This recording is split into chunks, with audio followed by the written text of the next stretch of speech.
6-7 ദിവസം കഴിഞ്ഞിട്ട് എനിക്കൊരു ഓഫീസിലൊരു മെയിൽ കിട്ടിയിരുന്നു. അതിൽ അന്ന് അദ്ദേഹത്തിന് കാണാൻ കഴിഞ്ഞില്ല. അതുകൊണ്ട് ഇനി കാണാൻ നമുക്ക് സൌകര്യമുള്ള ദിവസങ്ങൾ ഏതൊക്കെയാണെന്ന് ചോദിച്ചു. അപ്പോൾ കേന്ദ്ര ആരോഗ്യ മന്ത്രിയുടെ ഓഫീസുമായിട്ട് കൂടി എന്റെ ഓഫീസ് ആശയവിനിമയം നടത്തി അദ്ദേഹത്തിന്റെ കൂടി സൌകര്യമുള്ള 3 ദിവസങ്ങൾ അറിയിച്ചിരുന്നു. അപ്പോൾ കേരള ഹൌസിൽ നിന്ന് റെസിഡന്റ് കമ്മീഷണറുടെ ഓഫീസിൽ നിന്ന് ഇന്ന് അപ്പോയിന്റ്മെന്റിന് സൌകര്യമുണ്ട് എന്നുള്ളത് അറിയിച്ചിരുന്നു. അപ്പോൾ അതിന്റെ അടിസ്ഥാനത്തിലാണ് എത്തിച്ചേർന്നിട്ടുള്ളത്. ആശമാരുടെ അടക്കമുള്ള വിഷയങ്ങൾ കൂടിക്കാഴ്ചയിൽ ചർച്ചയാകുന്നു. തീർച്ചയായിട്ടും അതെ.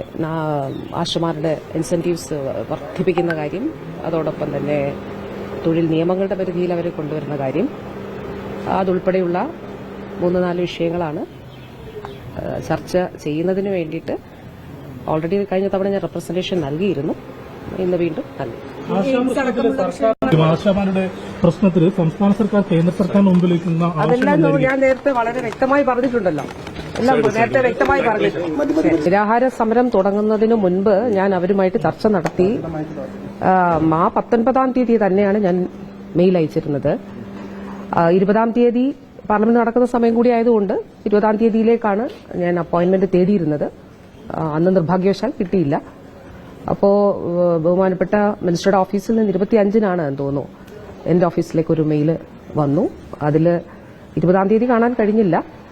അതുകൊണ്ട് ഇനി ഏത് ദിവസമാണ് കാണാൻ സാധിക്കുക എന്നുള്ളത്, അതായത് കൂടിക്കാഴ്ചയ്ക്കുള്ള സൌകര്യം ഏത് ദിവസമാണ് വേണ്ടത് എന്ന് ചോദിച്ച് 25-ാം തീയതി ഒരു മെയിൽ അയച്ചിരുന്നു.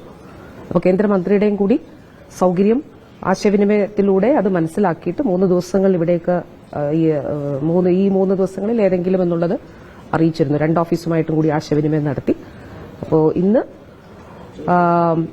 ഇവിടെ കേരള ഹൌസിൽ നിന്ന് റെസിഡന്റ് കമ്മീഷണറുടെ ഓഫീസിൽ നിന്നും അതോടെ നമ്മുടെ ലൈസൺ അവിടെയുള്ള അവരും കൂടി അവരാണ് അറിയിച്ചത് ഇന്നത്തേക്ക് അപ്പോയിന്റ്മെന്റ് കേന്ദ്രമന്ത്രിയുടേത് ഉണ്ടാകും എന്നുള്ളത്. അപ്പോൾ അവർ അറിയിച്ചതിന്റെ കേരള ഹൌസിൽ നിന്ന് അറിയിച്ചതിന്റെ അടിസ്ഥാനത്തിലാണ് വന്നിട്ടുള്ളത്. ഉച്ച കഴിഞ്ഞിട്ട് കാണുമെന്നുള്ളതാണ് പറഞ്ഞിട്ടുള്ളത്.